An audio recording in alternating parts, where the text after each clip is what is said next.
Hi, favored ones. Welcome to Soul Reflections. This week, I'd like to talk about something special.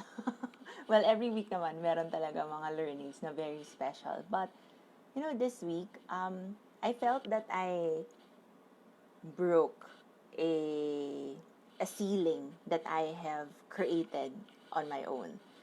So, um, simple lang naman, pero meron ba kasi I'm the type of person who can give easily. Ang dali para sa akin magbigay. But then when it comes to asking for help, it's so hard.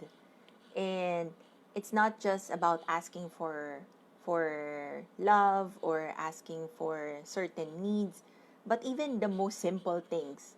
Ang sample ko, okay, 'di ba, I'm reselling Excelente ham, and I have this IG and I've set it up in such a way where people could find me online. But then at the beginning of this year, I have the thought of why not market it to the people here in the condo building. And it's a good idea naman 'di ba? Kasi sino pa ba yung pwede kong iserve na mga tao kundi yung mga tao, yung mga neighbors ko dito sa building.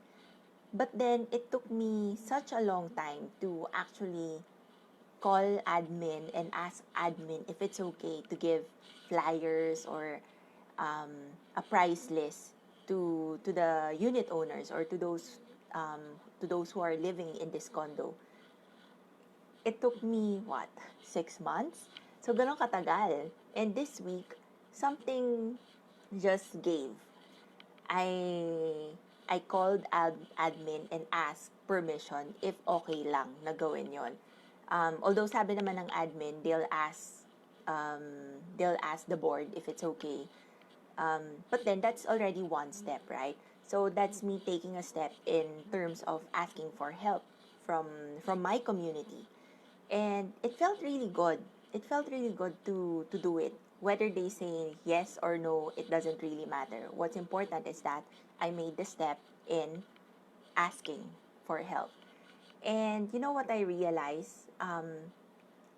Being a prayerful person, or when we meet someone who's highly spiritual, they would always say that, hindi naman ako yung gumagawa nito eh.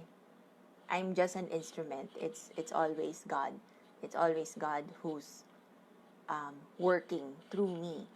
And it's only this time that I realized that it can also be applied to the little simple things in life, such as asking for help from my community. Kasi minsan nauuna yung, nako, anong sasabihin nila? Nako, nakakahiya naman. Nako, baka sabihin nila, alam mo yun, ang dami. The mind would say so many things before we even do it. So, because we're so overwhelmed with what the mind is saying or thinking, then we tend not to take action. But when you realize that it's not me naman who's doing it, diba? I'm just an instrument. It's really God who's working through me. And it's not like selling food is such a bad thing. It's actually an honorable work, right? And in doing so, I would also be able to serve the community. So hindi siya nakakahiya. Hindi siya dapat ikahiya. But then nahihiya because it's the mind that's operating. But yun nga, when you finally realize that, okay, it's not me. This is all God. This is God's work. I'm just an instrument. And God is behind me. And I'm just doing this because I'm an instrument. So it's easier to take action. It's easier to get out of your head. It's easier to get out of your negative emotions. It's easier to live in the flow. I'm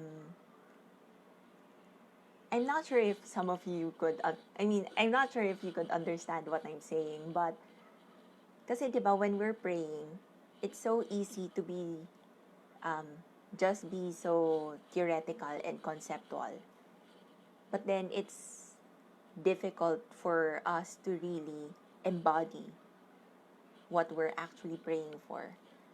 Ang example na lang nga, 'di ba? Parang when I was in high school and elementary, every morning we'd used to pray the Lord's Prayer, Hail Mary, Glory be, and we just pray it as if we're memorizing it from the mind. But then as I grew up, as we all grew up, 'di ba? Nag-mature tayo, and when we pray, pumapasok sa puso. And when that happens, we embody it. It becomes part of our consciousness. So it's the same with the with the belief, with the faith that I'm just an instrument and God is working through me. So it's not really me who's doing it, but it's God doing it through me. So because we know that there's a higher power behind us, you could easily detach from your head, your thoughts, diba? Your ego. You could easily detach from the negative emotions that's coming up and do the actual work. And it's something that this is something for you to reflect as well. In what way have you hindered yourself from doing things, from asking for help? Marami kasing there are so many excuses that the mind can come up with, and it could really hinder us from being the real person that we're supposed to be, the real us. It could hinder us from being our most authentic self. So, in what way can God, help us move through it, to break the ceilings that we have created over our heads and be free? This is something that you can reflect on, and I hope that I've explained it in a simple way. Ito na ata yung simplest na kaya kong i-explain. But then, feel free to send me a message if you have any questions about this. Kasi even I am still contemplating about it. Even I am, reflecting on it pa, praying over it. So, I know that, this wisdom would still grow, and it would still deepen, and it could only lead me towards my real self. So I wish you all a blessed Sunday, and I'll see you again next Sunday. All right, take care, everyone.